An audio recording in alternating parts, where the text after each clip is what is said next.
ఏంటంటే తల్లి గర్భములో రూపింపక మునిపే నేను నిన్ను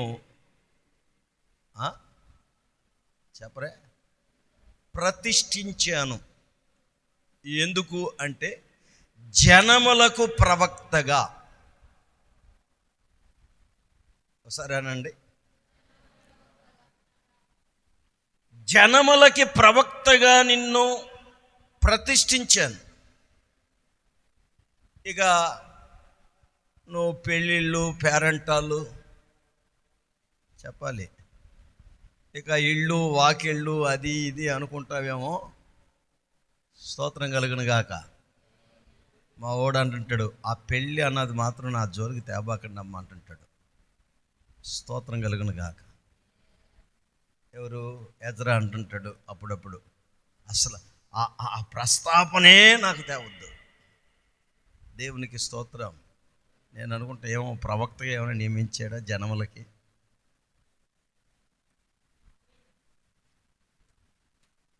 మనం అనుకుంటాం ఈడ మైక్ పట్టుకునేది కూడా రాదు. స్తోత్రం కలుగును గాక.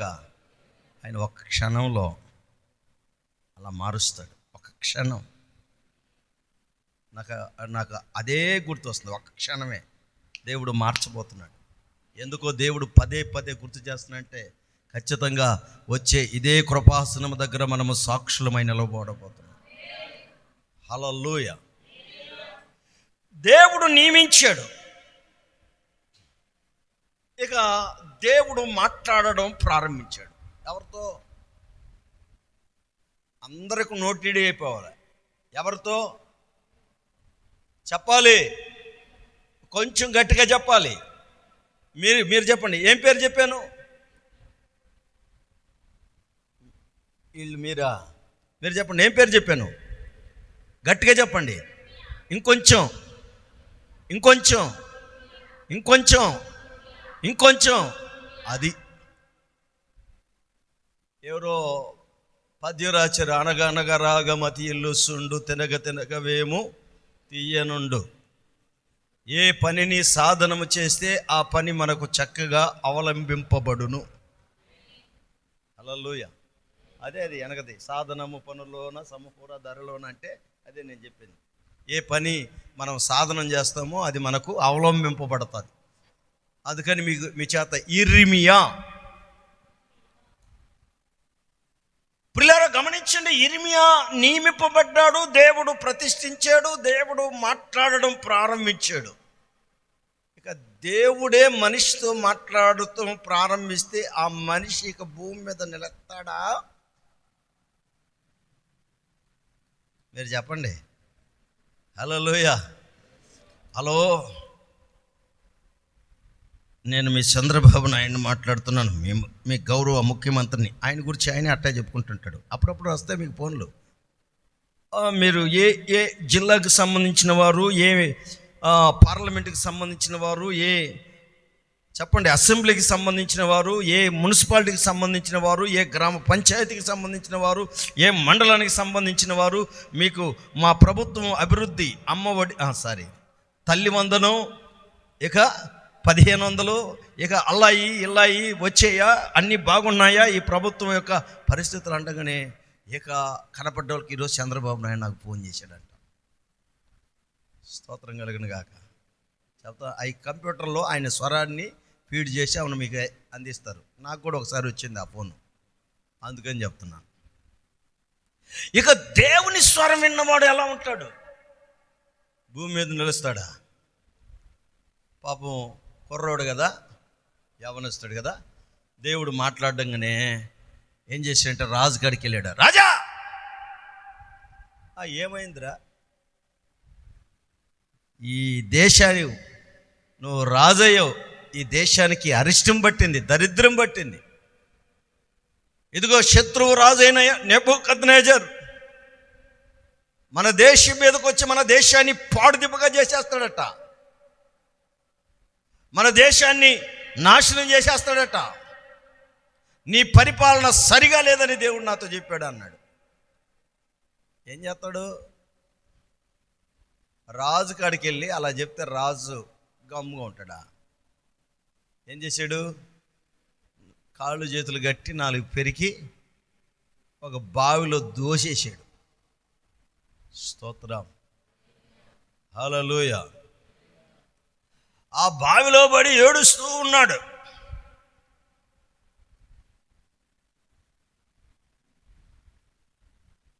ఎలా నా భవిష్యత్తు, ఎలా నా జీవితం అని ఏడుస్తూ ఉంటే ఈ 31వ అధ్యాయంలో ఆయన ఇర్మియాతో చెప్పిన మాట ఏంటంటే, శాశ్వతమైన ప్రేమతో నేను నిన్ను ప్రేమించుచున్నాను, నిన్ను విడువక నీ ఎడల నా కృప చూపుచున్నాను. హల్లెలూయా. నన్ను ప్రేమిస్తున్నావా? ఎక్కడో రాయబడుతుంది,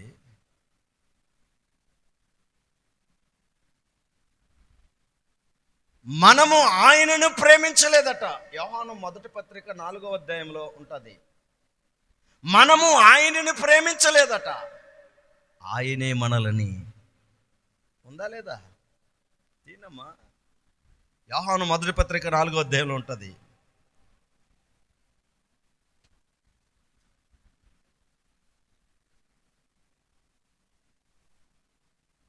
లేదా?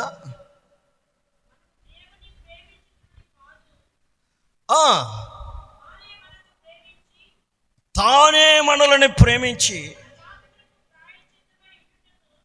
19వ వాక్యం చదువుండి సిస్టర్.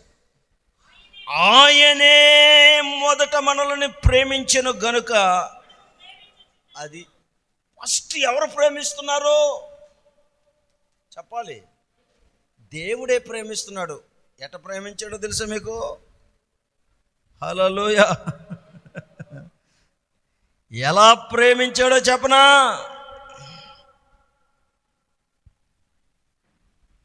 ఈ లోకములోనికి మానవ శరీరముతో ధరింపచేసి వచ్చి అందరికీ ఏం ప్రారంభించాడు?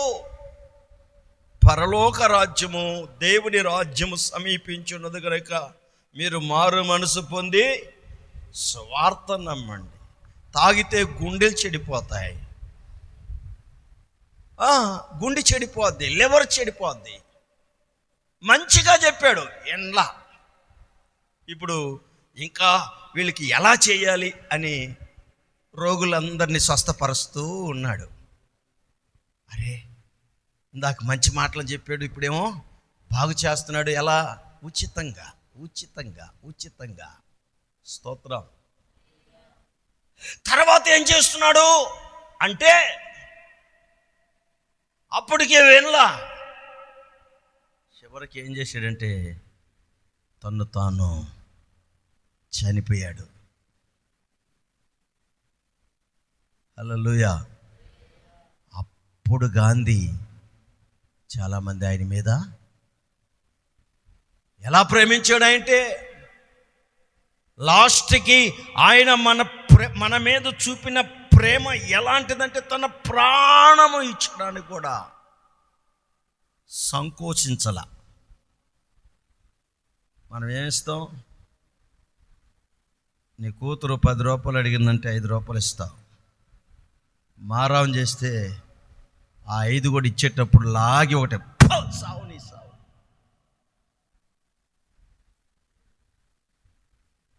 అవునా కదా? ఇస్తూ కూడా కొడతావు, ఇస్తూ కూడా తిడతావు. కానీ ఆయన ఏం చేయాల? లాస్ట్కి ఏం చేశాడంటే ప్రాణమును కూడా. అందుకనే ద్వితీయోపదేశ కాండంలో ఇది ఫస్ట్ వాక్యం చదివారా మీరు? 3వ వాక్యం 31:3. చిరకాలము క్రిందట, చాలా కాలము క్రిందట యెహోవా నాకు ప్రత్యక్షమై ఇట్లా నేను శాశ్వతమైన ప్రేమతో నేను నిన్ను ప్రేమించుచున్నాను గనుక విడువక నీ ఎడల కృప చూపుచున్నాను. నా దేవుని బిడ్డలారా, ఈ మధ్యాహ్న కాల సమయమందు ఈ ప్రసంగం ద్వారా దేవుడు ఏదో గొప్ప కార్యాలు చేయబోతున్నాడు. కొంచెం గట్టిగా చప్పట్లు కొట్టి ప్రభుని మహిమపరచు.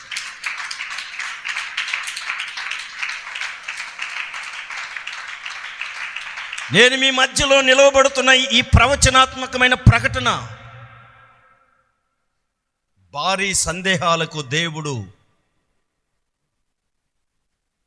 కొట్టివేయబోతున్నాడు. హృదయాంతరంగాలలో నలిగిపోతున్న ప్రజలని దేవుడు సంపూర్ణమైన నియమంలో దేవుడు నిలవబెట్టబోతున్నాడు. హల్లెలూయా. చాలా కాలం క్రిందట ఇప్పుడు అంటున్నాడు, శాశ్వతమైన ప్రేమతో నేను నిన్ను ప్రేమించుచున్నాను కనుక నీ ఎడల కృప చూపుచున్నాను. ఇప్పుడు 4వ వాక్యంలో ఏమంటాడంటే,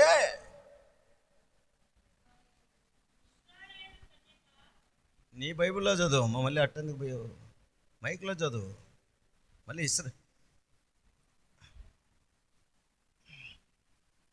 4వ వాక్యంలో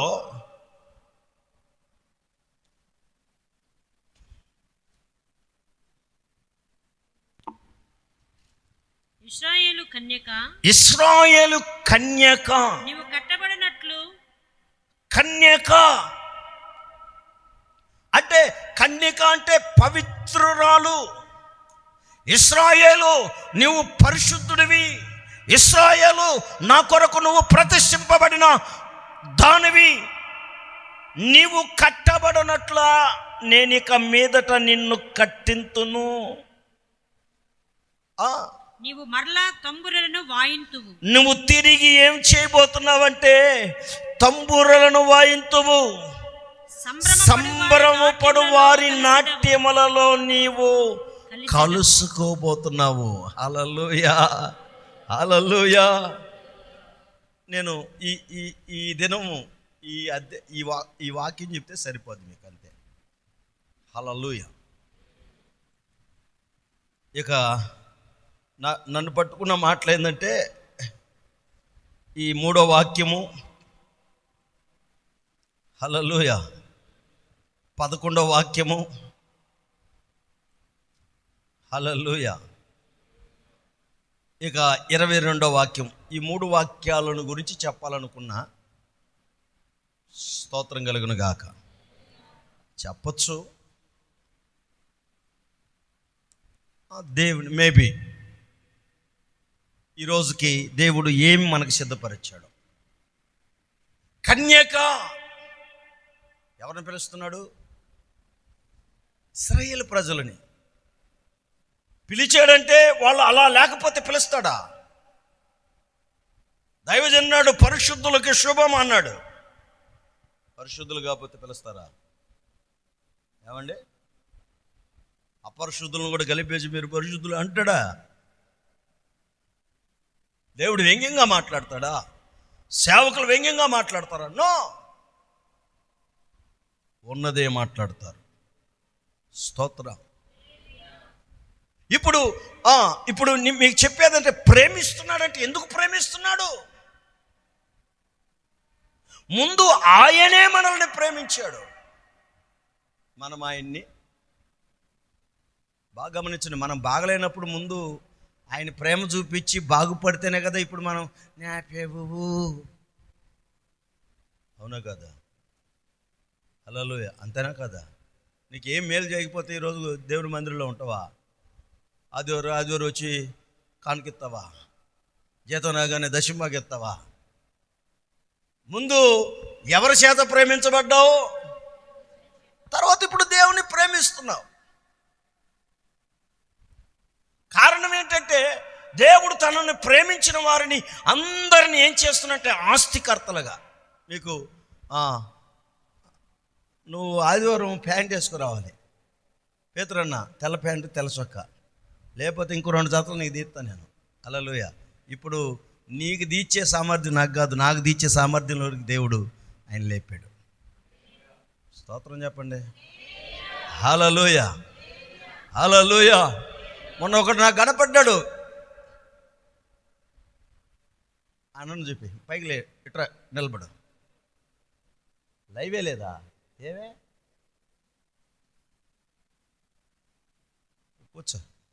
కూర్చోలే, లైవ్ లేదండి. ఏమీ లేదు లైవ్. స్తోత్రం. దాన్ని వేపిమంటే దీన్ని వేపిస్తుంది, దీన్ని వేపిమంటే దాన్ని వేపిస్తుంది. వేపించేసేయకూడదు దాన్ని. హల్లెలూయా. ఇంకా లైవ్ ఉందని నేను అతి జాగ్రత్తగా మాట్లాడుతున్నాను. వస్తుందా వీడియో? వస్తుంది.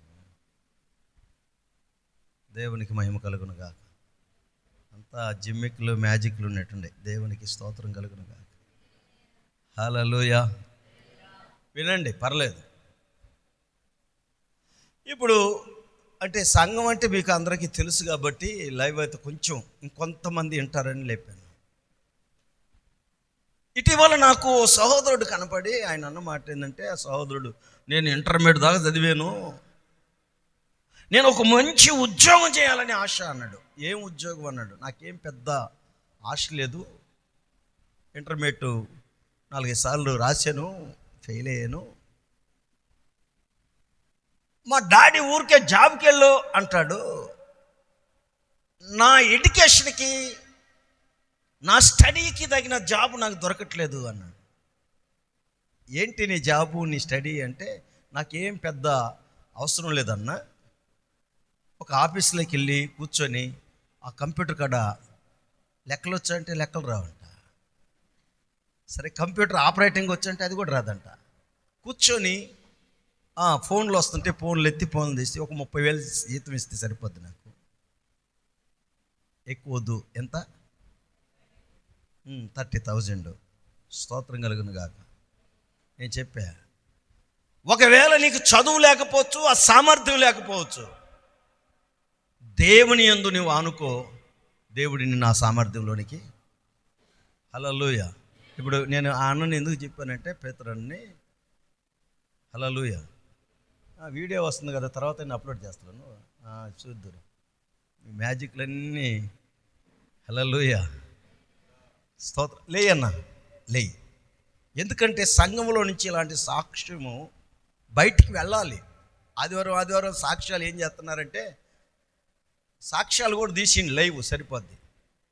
స్తోత్రం చెప్పండి. హల్లెలూయా. వెళ్ళాలి. సాక్ష్యం వెళ్ళకపోతే ప్రజలు రారు. మీకు మీరే చెప్పుకుంటున్నారు. ఏం కావాలమ్మా, ఏమని పిలుస్తావు? పిన్ని అని పిలుస్తావు, అక్క అని పిలుస్తావు? కవిత సిస్టర్ని. అక్క. స్తోత్రం కలుగును గాక. అక్క సాక్ష్యం చెల్లెలు సాక్ష్యం అక్కింటి ఏం సరిపోద్ది? స్తోత్రం.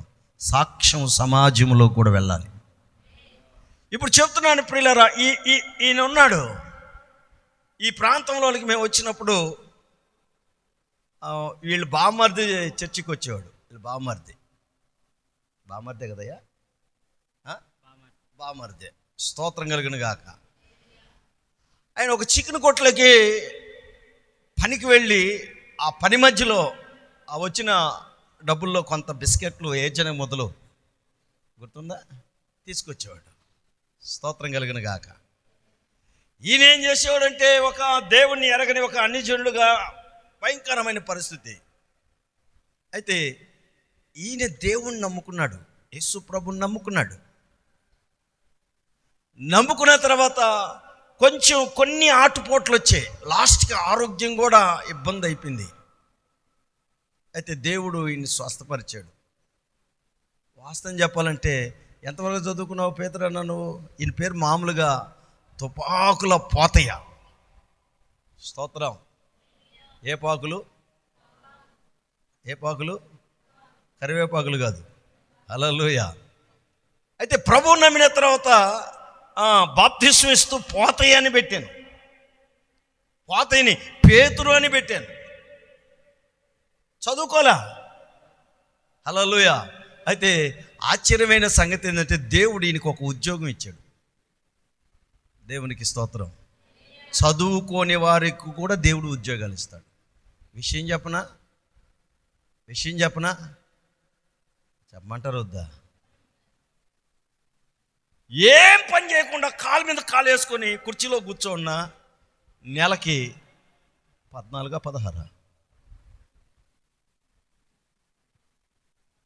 13,000 అకౌంట్లో పడిపోతుంది. స్తోత్రం కలుగును గాక. ఒకవేళ ఈయనకి చేసే పని శక్తి ఉంది కాబట్టి అదే ఫ్యాక్టరీలో కంపెనీలో ఈయన కానీ పని చేసుకుంటూ ఉంటే తెలియకుండా అది ఒక 10,000 వస్తుంది. గట్టిగా చప్పట్లు కొట్టండి. 25,000 వచ్చేస్తుంది, 25,000 వస్తుంది. చెప్పరు కానీ మనకు లెక్క. హల్లెలూయా. లెక్క చెప్పరు కానీ 25,000 వచ్చేస్తుంది. ఎవరిచ్చారు ఈ సామర్థ్యము? హల్లెలూయా. ఎవరు ప్రేమించారు ముందు ఆయన్ని? దేవుడు ప్రేమించాడు. హల్లెలూయా.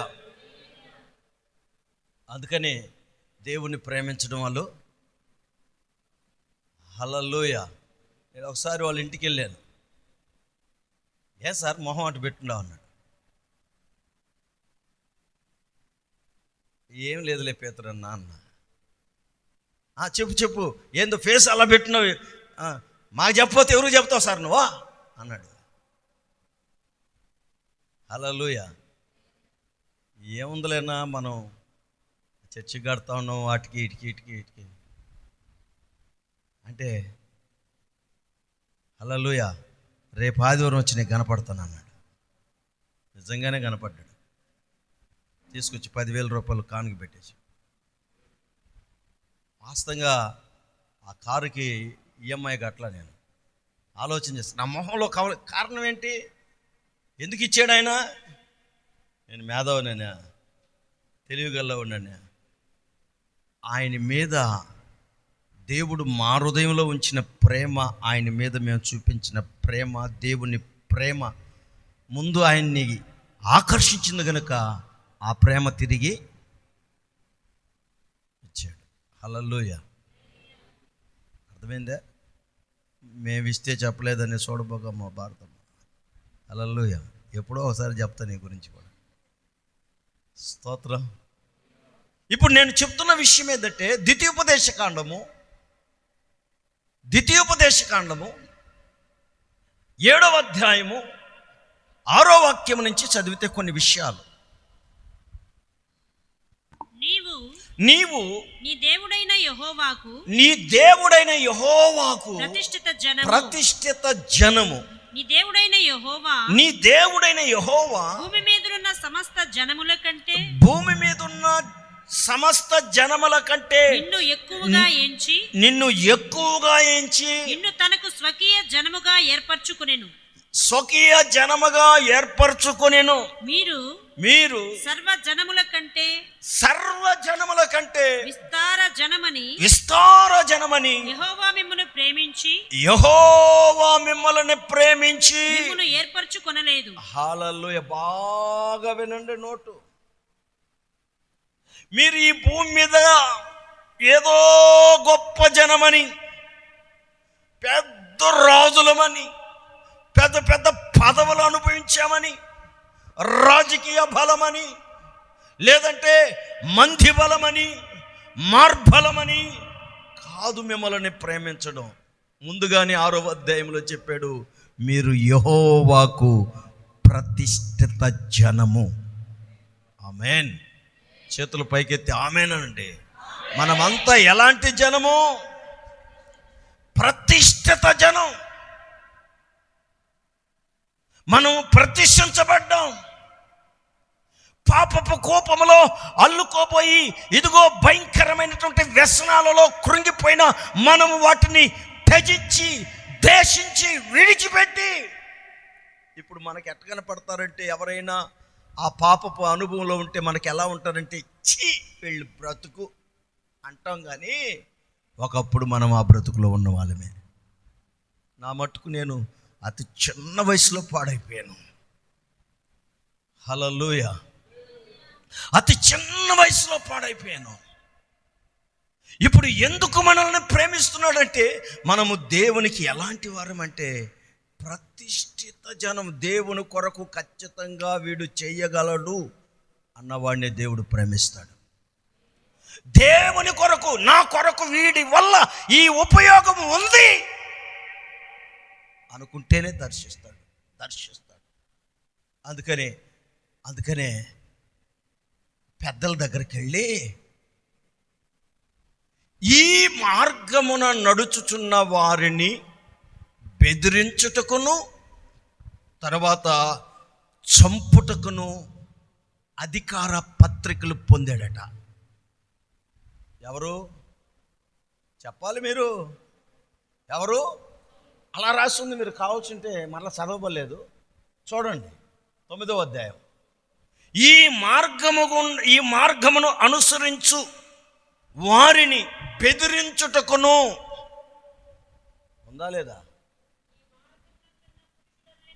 పురుషులనైనను స్త్రీలనైనను కనుగొనిన ఎడల వారిని బంధించి యెరూషలేమునకు తీసుకొని వచ్చుటకు దమస్కులోని సమాజముల వారికి పత్రికలిమ్మని అడిగాను. హల్లెలూయా.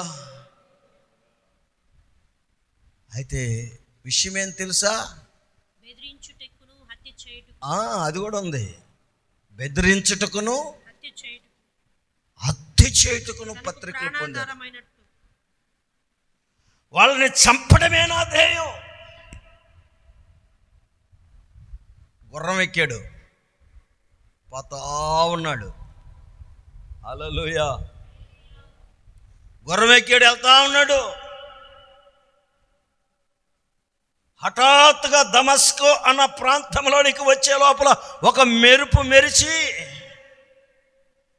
బెడేల్ అన్నది గుర్రం మీద నుంచి వాళబడ్డాడు. స్తోత్రం. విషయం చెప్పనా? సౌలా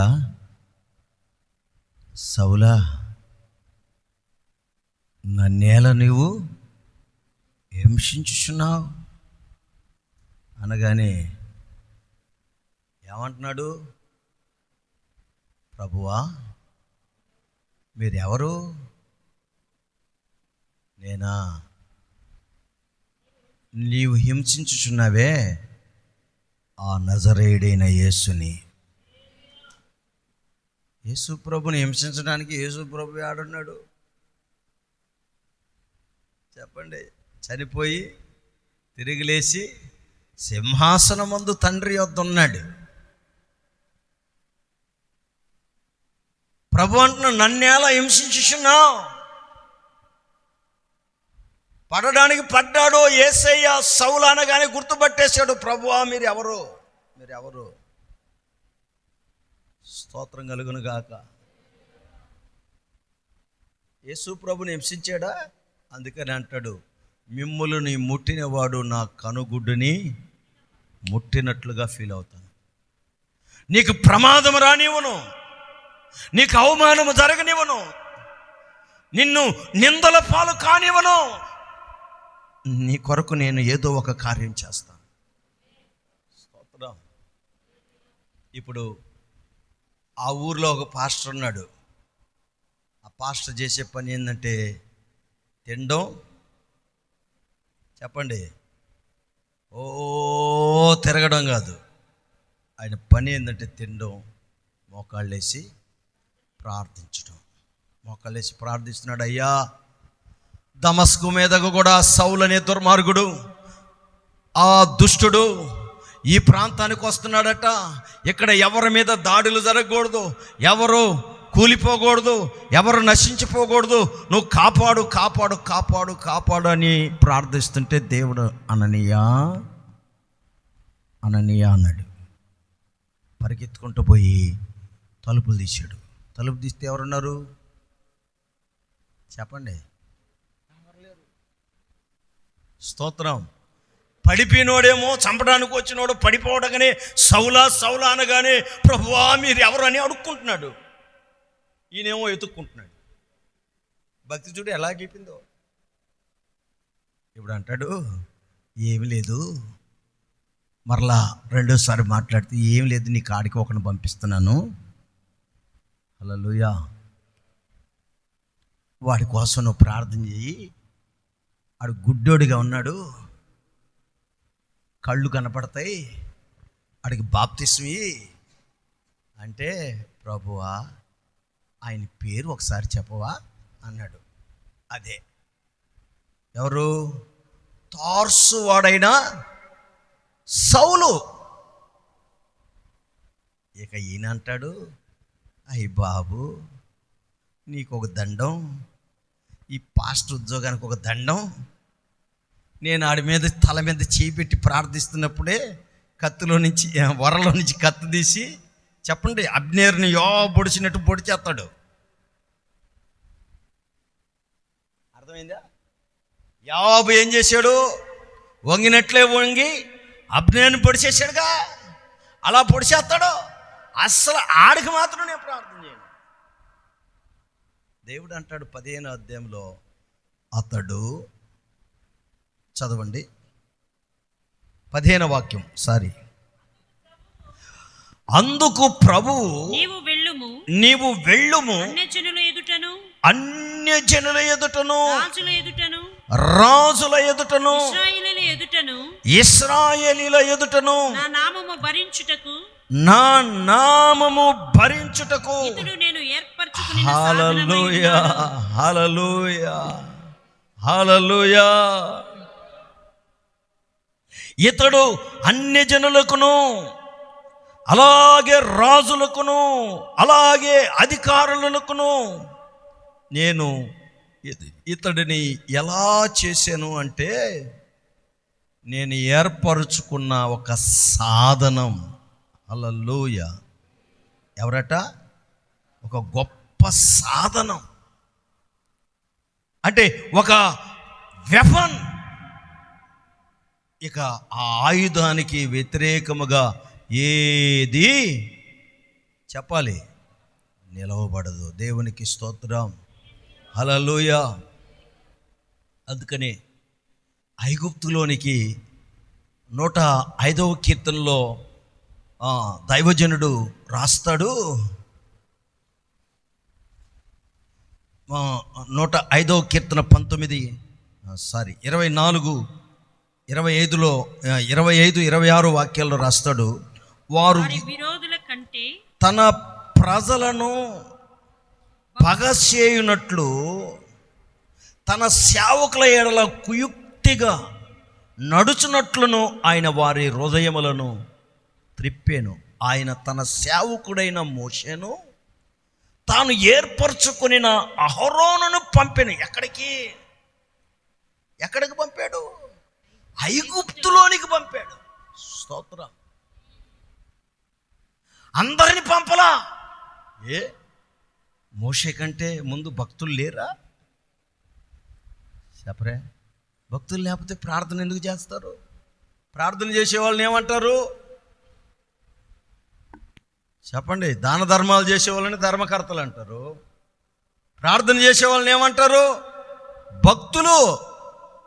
ప్రార్థన అందరూ చేయరు. ఎవరు చేస్తారు? భక్తులే. మోషే కంటే అహరోను కంటే భక్తులు లేరా? ఉన్నారు. కానీ వీళ్ళు ఏం చేస్తారంటే, హల్లెలూయా, వీళ్ళని ఎందుకు పంపించాడంటే, వీళ్ళు దేవుణ్ణి ప్రకటించడం ముందు ధ్యేయంగా పెట్టుకుంటారు. దెయ్యంగా కాదు, ధ్యేయము. హల్లెలూయా. ముందు ధ్యేయం ఏంటంటే ఆయనను ప్రకటించడం. ఆయన చేత మనము ప్రేమించబడుతున్నామంటే, మనము ఆయన్ని ప్రేమిస్తున్నామంటే, ఆయన్ని ప్రేమిస్తున్నామంటే ఏంటి కారణం అంటే ఆయన ఆజ్ఞలను గైకొనడం. ఆజ్ఞలు గైకొనడం అంటే ఆయన ప్రేమను ఇతరులకి తెలియపరచడం.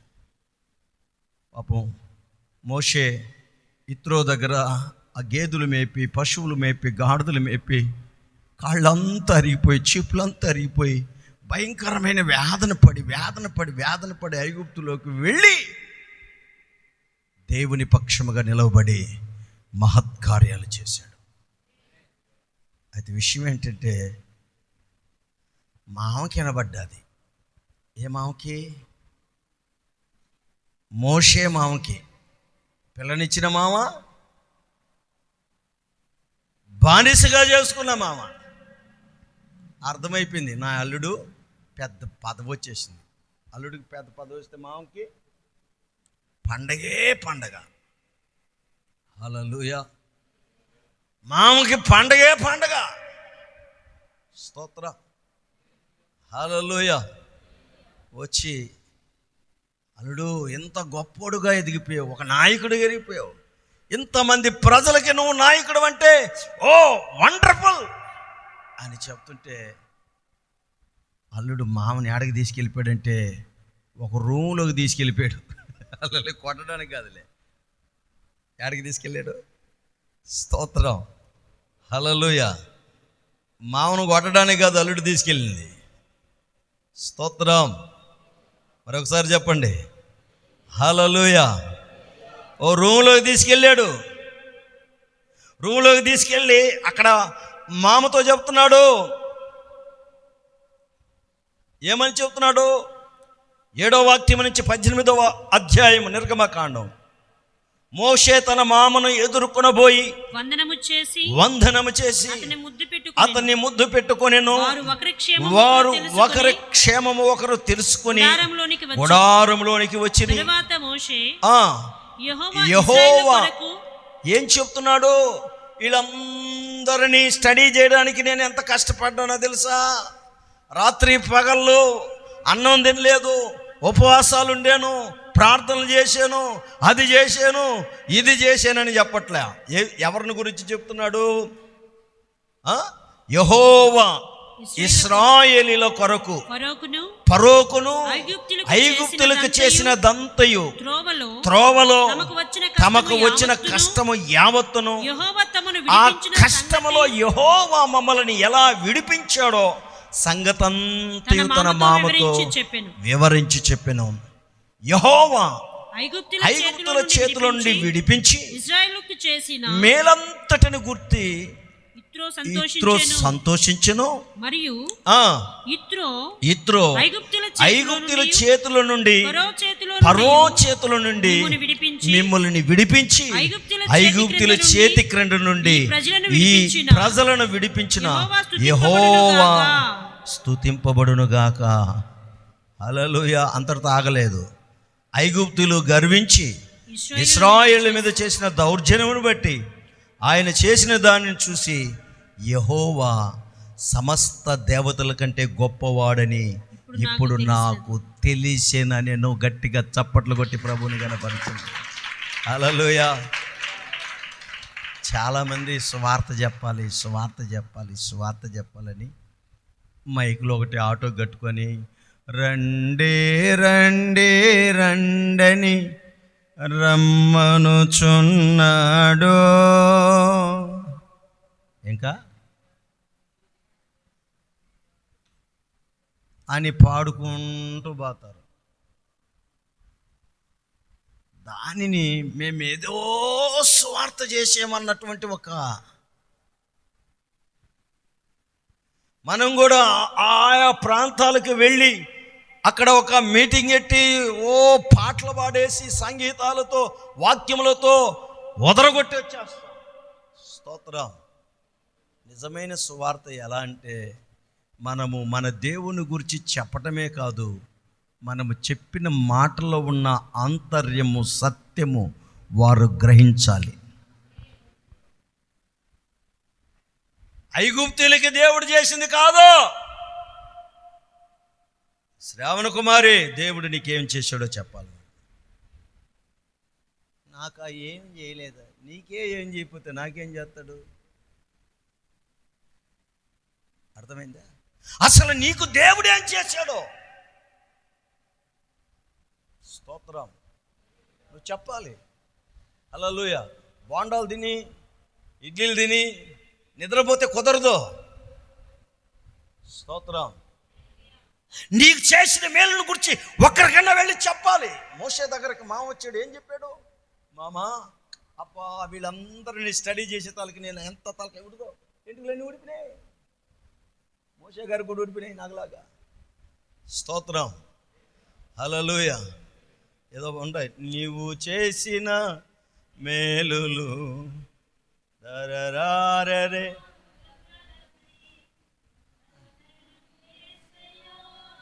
హల్లెలూయా. ఆయన ఎవరో రాసుకున్నాడు ఆయన చేసిన మేలు. స్తోత్రం. నీకు చేసిన మేలు గురించి నువ్వు ఎప్పుడు రాస్తావు? నువ్వు ఎప్పుడు ప్రకటిస్తావు? దేవునికి మహిమ కలుగును గాక. స్తోత్రం చెప్తారా? ఏం చేయలేదు మేలు? ఏడ చెప్తున్నారు మేలు? ఇప్పుడు నీకు చేసిన మేలు ఏడ చెప్తున్నావు? ఇదిగో పుల్లకూర అంటే ఇదిగో ఎర్రకూర, ఎల్లకూర, స్తోత్రం, తీగూర, స్తోత్రం, హల్లెలూయ. ఇదిగో తీగూర అంటే ఇదిగో ఎల్లకూర. ఎక్కడ ఇచ్చు పుచ్చుకునే క్రమాలు ఉన్నాయి. దేవుడు చెప్తాడు, నువ్వెవడికైనా ఒకడికి ధర్మం చేస్తే, ఎవరికైనా నువ్వు చేత్తో ఇస్తే, ఇక తిరిగి వాడు నీకు ఇవ్వలేని స్థితిలో ఉన్నవాడికి చెయ్యి. స్తోత్రం. అలా చేయగలిగే దమ్ము ధైర్యం అనుకుంటుందా? ఉండదు. స్తోత్రం. ఒకడికి ఒక మంచి బిర్యానీ చేసి పెట్టామంటే, హల్లెలూయా, బిర్యానీ అంతా తిన్న తర్వాత ఒక 10,000 ఉంటే అంటాం, లేదంటే 5 అన్నా ఇవి అంటాం. అవి కూడా లేకపోతే ఒక 2 అన్నీ తర్వాత చూద్దాం అంటాం. స్తోత్రం. వాడికి అనుకుంటుంది, ఒరే బిర్యానీ ఇంత చక్కగా ఎందుకు పెట్టించారు? హల్లెలూయా.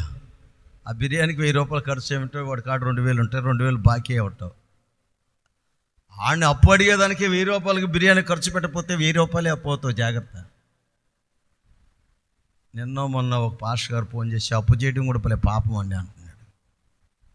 దేవునికి మహిమ కలుగును గాక. అప్పులు లేని కుటుంబాలుగా దేవుడు మార్చునుగాక. ఉన్నదానిలోనే తృప్తిపరచబడి జీవించేటువంటి భాగ్యం ఇప్పటికే చాలా కుటుంబాలకి దేవుడిచ్చాడు. ఇంకా ప్రతి కుటుంబానికి అదే వరుసన దేవుడు క్రమం ఇచ్చునుగాక. హల్లెలూయా. మోషేని ఎందుకు పిలిచాడు, సేవకుడిగా ఎందుకు కోరుకున్నాడంటే, అతడికి తెలుసు దేవుని గురించి చెప్పగలిగిన ధైర్యము, దమ్ము మోషేకుందని. హల్లెలూయా. బాల్య దశలోని గర్భములో రూపించకమునిపే దేవుడు ప్రతిష్ఠించుకొని జనములకి ప్రవక్తగా ఎందుకు నియమించాడో తెలుసా? ఇర్మియానంటే అతన్ని ప్రేమిస్తున్నాడు దేవుడు గనుక అతన్ని తన్నులు తిన్నా దేవుణ్ణి ప్రేమించడం మానడు. నిజం, తన్నులు తిన్నా దేవుణ్ణి విడిచిపెట్టలేదు. ఆయనకి దేవుడు చెప్పిన, ఆయన చెరసాల్లో ఉన్నా, ఏం పేరు వాడి పేరు మీరు కూడా మర్చిపోయారు. దేవునికి స్తోత్రం. ఆడికి చెప్తున్నాడు, రాస్తా ఉన్నాడు. హల్లెలూయా. ఎందుకంటే రాసేదానికి పుస్తకం బారూకే. 20 ఎవరుంటారు? బారూకే కదా. ఈయన గుంటలో ఉన్న బారూకు, రా తీసుకో పుస్తకం తెచ్చుకో, ఇది చెప్పాడు దేవుడు. అరే నాయన, నేను రాసి అలకాడుగా చెప్పాడు. చెప్పురా, నేను అనరు చెప్పినాడు నన్ను, నేను తన్నులు తిన్నా నాకు ప్రాబ్లం లేదు. ఎందుకని? దేవుడు నన్ను శాశ్వతమైన ప్రేమతో ప్రేమిస్తున్నాడు. ఇప్పుడు ఏం కన్యక, ఆ ఒక్క విషయాన్ని మీకు చెప్పి ముగిస్తాను. వదిలిపోకండి వాక్యాలు. కన్యక, ఇశ్రాయేలు కన్యక, చదువు ఇంకోసారి. నీవు కట్టబడినట్లు నేను ఇక మీదట నిన్ను కట్టింతును. చాలు చాలు చాలు. నువ్వు కట్టబడినట్లు. ఆమేన్. మీరు బాగా వినండి. ఎలా కట్టబడుతున్నాం మనం? స్తోత్రం. ఎట్టంటే అట్ట కట్టబడకూడదు. ఎలా కట్టబడాలి? క్రమముగా. చెప్పండి, ఎట్లా కట్టబడతారు? హల్లెలూయా. ఎలా కట్టబడ్డాడు? నువ్వు ఎలా కట్టబడ్డావో అలాగే నేను కట్టింతును.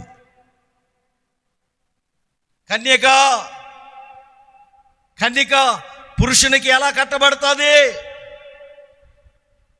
చెప్పండి. ఒకరు రింగుతో కట్టుకుంటారు, ఒకరు మాంగళ్యంతో కట్టుకుంటారు. చెప్పండి. ఇప్పుడు మనం దేనితో కట్టుకోవాలంటే, వాక్యమన్న ఉపదేశముతో జ్ఞానవంతురాలు తన ఇంటిని కట్టును. దేంతో కడుతుంది? ఇటుకలతో, సిమెంట్తో కాదు. స్తోత్రం. దేంతో కడుతుంది? జ్ఞానం. దేవుని యందు భయభక్తులు కలిగి ఉండుట జ్ఞానమునకు మూలం. నువ్వు ఎలా కట్టబడాలో క్రమముగా నీవు ఇదిగో మంద జాడలని అనుసరించి నడవాలి. క్రమం అపోస్తుల బోధ యందును రొట్టె విరుచుట ఎందును, ప్రార్థన చేయుట ఎందును, సహవాసమేందు ఎడతెగక ఉండాలి. ఇది కట్టబడడం. హల్లెలూయా. రోజుకి ఒక్క మారైనా ఒక విశ్వాసతో సహవాసం. ఇప్పుడు ఏమైపోయినాయంటే సహవాసాలు బద్దలైపోయినాయి. స్తోత్రం. స్వరాలు దగ్గరయ్యాయి. మరలా చెప్తున్నాను, బైబిల్లో ఏమని రాసింది? కొందరు మానుకొన్నట్లుగా. చదవండి. అన్ని రెఫరెన్స్లు నేను చెప్తే ఇంకెందుకు మీకు? ఏప్రిల్కి రాసిన పత్రిక 10వ అధ్యాయము 24 అనుకుంటా. 10వ అధ్యాయము 24వ వాక్యం. కొందరు మానుకొనున్నట్లుగా సమాజముగా కూడుకున్నట. ఎప్పుడో కరోనా కాలంలో కూడుకునేదానికి వీలు లేక, స్తోత్రం, ఏం పెట్టుకున్నాం? వాయు తరంగాలు పెట్టుకున్నాం. డిజిటల్ ప్రార్థనలు పెట్టుకున్నాం. ఆయన ఎక్కడో ఉంటాడు, ఆయన మొహం బొమ్మలో ఆ టీవీలో కనపడుతుంది. అది సహవాసమా? కొందరు మానుకుంటున్నారట సహవాసంగా. స్వరాలు కలుస్తున్నాయి, బొమ్మలు కలుస్తున్నాయి. పిల్లలు గమనించండి, ఈ రోజున డిజిటల్ పరిచర్లకి, డిజిటల్ ఆ యొక్క ఆరాధనలకి అలవాటు పడిపోతున్నారు, ఎగురుతున్నారు. స్తోత్రం. ఆకర్షిస్తున్నాడు. ఏదో రకరకాలైన లైట్లు పెట్టి ఆయన పాడుతూ ఉంటే జిగల్ జిగల్ జిగల్ జిగల్ ముఖం మీద పడి ఆ జనాల్లో ఊపు వచ్చేసి, స్తోత్రం, హల్లెలూయా. నేను ఇంకా చెప్పకూడదు కానీ రకరకాలు. కానీ దేవుని వాక్యం ఏంటంటే, సంఘములో నువ్వెవరువో ఇంకొకరికి తెలియాలి. స్తోత్రం. జూమ్ ద్వారా కాదు, డిజిటల్ ద్వారా కాదు, ఖచ్చితంగా వారానికి ఒకసారైనా నీ తోటి సహోదరుని నువ్వు దర్శించాలి. ప్రార్థన అయిపోవడంగానే వరుసగా ప్రార్థన చేసుకుని పరుగులు తీయడం కాదు, ఒకరినొకరు వందనం చేసుకోవాలి. ఏమండి, గత వారం మీకోసం దైవజనులు ప్రార్థించారు. ఇప్పుడు బాగుందా? ఇది సంఘం, ఒక కుటుంబం. నీ కుమార్తెకో కుమారుడికో లేదంటే మీ భర్తకో భార్యకో బాగలేకపోతే ఎన్ని హాస్పిటల్ తిరిగేస్తావు. స్తోత్రం, హల్లెలూయా. సహవాసం అన్నది చాలా స్టాండర్డ్ అయినది. స్తోత్రం, చాలా స్టాండర్డ్. సహవాసంలో ఎదగడం. ఇదిగో దైవ సేవకులతో అలాగే సంఘంలో ఒక 10 మంది ట్రూప్ అయి ఒక సమస్య కోసం రోజుకు 1 గంట ప్రార్థన చేయండి. నేను మరలా సవాల్ చేసి చెప్తున్నాను, మీ కుటుంబాల్లో సమస్యలు ఉంటే నన్ను వచ్చి అడగండి. ఇప్పుడు నేను మొదట మిమ్మల్ని ఎలా కట్టబడ్డాడో అలాగే నేను మరలా మిమ్మల్ని కడుతాను. ఆయన కట్టడానికి, నీ కుటుంబాన్ని కట్టేదానికి, నీ జీవితాన్ని కట్టేదానికి, నీ ఆత్మీయ వ్యవస్థని కట్టేదానికి దేవుడు ఇష్టపడుతున్నాడు. హల్లెలూయా. ఇక రెండవదిగా ఏమంటున్నాడంటే, ప్రియులారా, నీవు మరలా తంబురలను వాయింతువు. ఆమేన్. నువ్వు తిరిగి దేవుణ్ణి నీ స్వరముతో ఆరాధిస్తావు. హల్లెలూయా, హల్లెలూయా. సంబరపడువారు అనగా నీవు తిరిగి పరిశుద్ధాత్మ అభిషేకముతో నింపబడతావు. సంఘములో దేవుని చేత ప్రేమింపబడితే ఆది అపోస్తుల ఉపదేశ క్రమంలోనికి వస్తావు, సహవాసంలో ఉంటావు, ప్రార్థన చేయటంలో ఉంటావు, ఇతరుల కొరకు విజ్ఞాపన చేసేదానిలో ఉంటావు. మరి ముఖ్యంగా దేవుణ్ణి ఆరాధించడానికి పూనుకుంటావు. హల్లెలూయా. తంబురలతో వాయిస్తావు. నాకు పాడేది రాదా? నువ్వు పాడువారితో కలిసి పాడుతావు. సంబరముగా దేవుని స్తుతించి నాట్యమాడేవారితో నాట్యమాడుతావు. ఎవరు చెప్తున్నారు ఈ మాటలన్నీ అంటే? హల్లెలూయా. ఎక్కడ పడిపోన్నాడు ఇర్మియా? బావి లోపల. హల్లెలూయా. నమ్మాడు. స్తోత్రం. దేవుడు ఆ బావిలో నుంచి నిన్ను పైకి లేపుతున్నాడు. ప్రేమిస్తున్నాను. నేను నిన్ను మరలా ఉపదేశంలో కట్టాను. నేను మరలా నిన్ను నాటాను. సమాజం అంతా నిన్ను చూస్తుంది.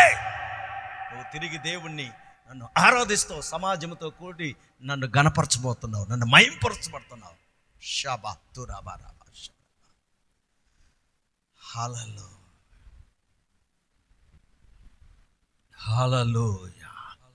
ఒకరెళదాం అందరిమి. నశించిపోయే నన్ను నీవు ఎంతో ప్రేమతో ఆదరించి నిత్యములో నన్ను నీ స్వాస్థ్యముగా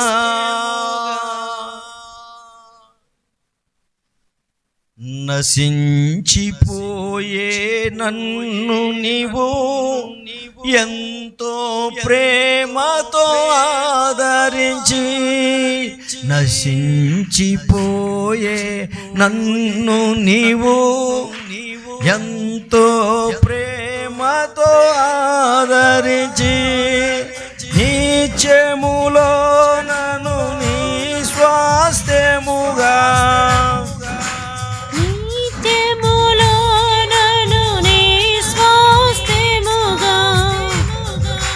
రక్షణ భాగ్యమునొసగితివే నీకేమి చెల్లింతు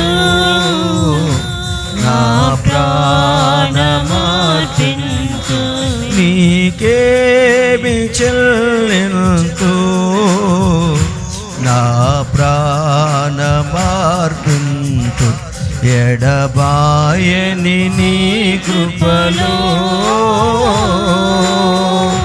నడిపించిన నా దేవా దయగలిగిన నీ ప్రేమలో నన్ను నిలిపిన నా ప్రభువా నీకేమి చెల్లింతు.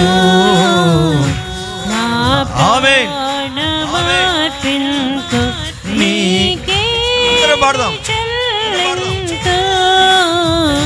నా ప్రాణమార్పింతు ఎడబాయని నీ కృపలో నా భారములు నీవే భరించి నా నీడగా నాకు తోడయుండి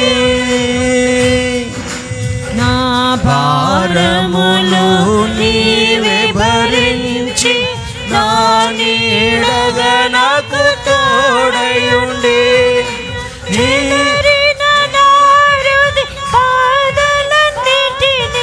చెదరిన నారుది పాదలన్నిటిని నాట్యముగానే మార్చితివే నీకేమి చెల్లింతు నా ప్రాణమార్పింతు నీకేమి చెల్లింతు నా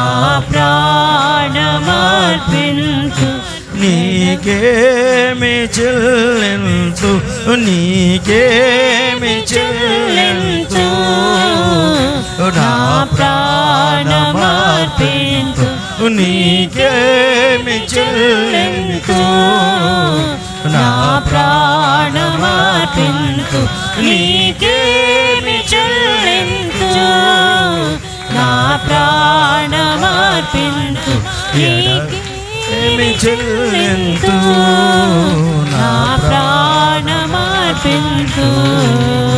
ఎడబాయని నీ కృపలో ఎడబాయని నీ కృపలో ఎడబాయని నీ కృపలో షబాబాబాబా రిబాదరకరబా షబాబాబాబా శాశ్వతమైన ప్రేమతో నిన్ను ప్రేమిస్తున్నాను. నువ్వు కట్టబడినట్లుగా నిన్ను కడుతున్నాను. తంబురలతో నిన్ను వాయిద్యము వాయించు వారితో నాట్యము చేయవారితో నేను నిన్ను కలపబోతున్నాను. సంతోషించు వారితో సంతోషింప చేయబోతున్నాను. రిజైస్ ద క్రైస్ట్ జీసస్.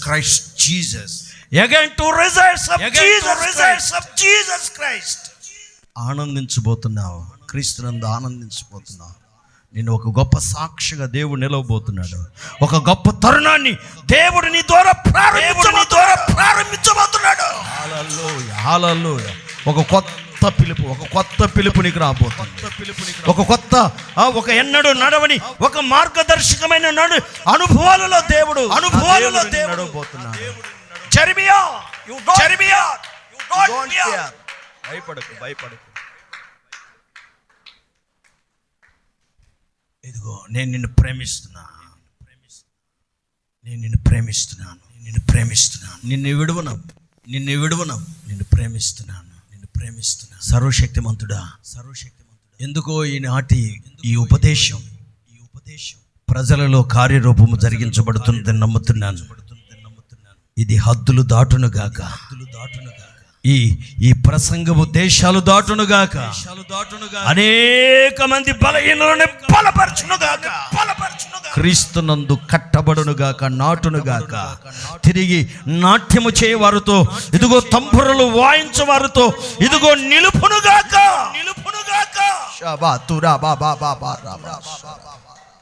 నూతనమైన కార్యము పరిశుద్ధాత్ముడా మీరు జరిగించబోతున్నందులకై, సంఘాన్ని బలపరుస్తున్నందులకై, అనేక మందిని ధైర్యపరుస్తున్నందులకై, సాక్ష్యాలు లేపబడునుగాక. నుంచి సాక్ష్యములు, అద్భుతమైన సాక్ష్యములు లేపబడుతురుగాక.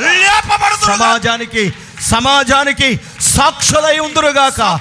అనేక మందిని ఇదిగో దేవుని వైపుకు త్రిప్పడానికి మోషేలు లేపబడాలి. ఎరిమియాలు లేపబడాలి. సౌలులు లేపబడాలి. అనేక జనుల ఎదుట సాధనాలుగా మార్చబడాలి. రీతిగా మీరు కార్యము జరిగించాలి. నీ కృపకి హస్తపు నేడుగా యేసు నామములో ఈ వాక్యాన్ని నీ నామాన్ని బట్టి స్థిరపరిచి ప్రతిష్ఠిస్తున్నాను తండ్రి. ఆమేన్. పరమ తండ్రి అయిన దేవుని నుండి ప్రేమ, కుమారుడైన యేసు క్రీస్తు ప్రభువారి యొక్క కృప, పరిశుద్ధాత్మ దేవుని నుండి సహవాసము, కాపుదల కూడిన మనందరికీ సకల పరిశుద్ధులకు సదా తోడై ఆయన రాకల్లో నిలుపునగాక. ఆమేన్. హల్లెలూయా.